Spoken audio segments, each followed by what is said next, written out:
نبی صلی اللہ علیہ وسلم کے پاس لے کر کے چلو۔ اللہ کے نبی صلی اللہ علیہ وسلم اس وقت کہاں تھے؟ دار ارقم میں تھے، جو صفا پہاڑ کے پاس ہی تھا۔ صفا جو دیکھ رہے ہیں، صفا مروہ، صفا کے پاس ہی ان کا گھر تھا۔ اور اس وقت حضرت حمزہ رضی اللہ تعالیٰ عنہ اسد اللہ اسی گھر میں تھے۔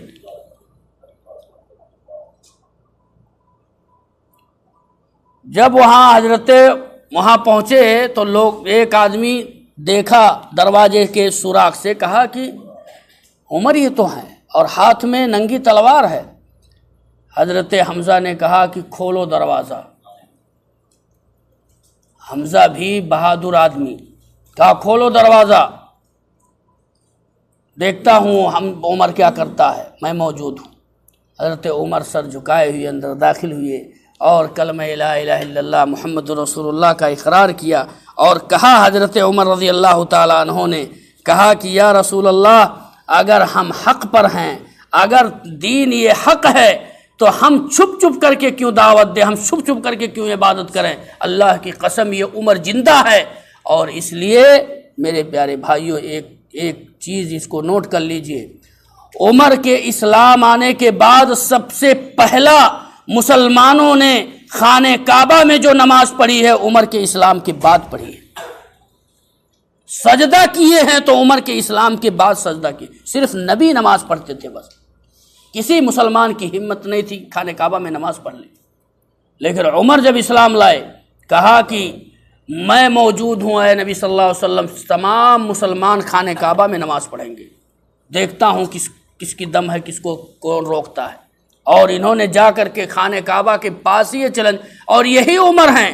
ہجرت کے وقت سارے لوگ چپ چپ کر کے مکہ سے ہجرت کیے، عمر گئے، طواف کیا خانہ کعبہ کا، اور کھڑے ہوئے اور کہا اے ابو الحکم، اے بنی مخزوم، اے بنی عدی، اے بنی فلاں، میں یہ جا رہا ہوں مکہ چھوڑ کر کے مدینہ، نبی کے شہر میں مدینہ جا رہا ہوں، اگر تم میں کسی کو دم ہے، کسی کے پاس طاقت ہے تو آ کر کے عمر ابن خطاب کو آ کر کے روک کر کے دکھائے۔ عمر کے اتنے جلال، اسی لیے ان کو کہا گیا فاروق، ایسے نہیں کہا گیا ان کو۔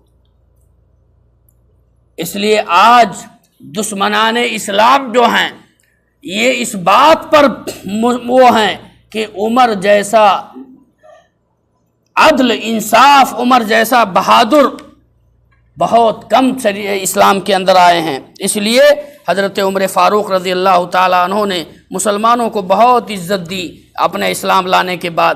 اسی طریقے سے حضرت عمر فاروق رضی اللہ تعالیٰ عنہ نے اس وقت کئی مرتبہ کیا نام ہے ابو جہل کو، اور اسی طریقے سے ابو الولید کو، اللہ کے نبی حضرت عمر فاروق نے کئی مرتبہ اللہ کے نبی صلی اللہ علیہ وسلم کے کہا کہ اللہ کے نبی صلی اللہ علیہ وسلم کے قریب اگر تم گئے تو تمہاری خیریت نہیں ہے۔ اس طریقے سے حضرت عمر فاروق کے ذریعہ سے اسلام کو بہت کافی مضبوطی ملی، اور اسی طریقے سے اللہ رب العالمین، اسی طریقے سے کفار مکہ جب یہ جانے کہ اللہ کے نبی صلی اللہ علیہ وسلم کو اب کسی طریقے سے روکا نہیں جا سکتا ہے، تو ان لوگوں نے اب سودے بازیاں کرنی شروع کر دی۔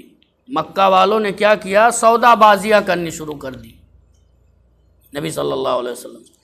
ان سودے بازیوں میں سے کیا تھا؟ ایک ابو الولید کو بھیجا اور کہا کہ تم جاؤ نبی سے کہو کہ سعادت، سرداری چاہیے، کسی لڑکی سے شادی کرنا چاہیے، یا تمہیں کیا نام مال دولت چاہیے، کچھ بھی تمہیں چاہیے بتاؤ، ہم تمہیں دینے کے لیے تیار ہیں۔ یہ ایک سودا بازی کیے۔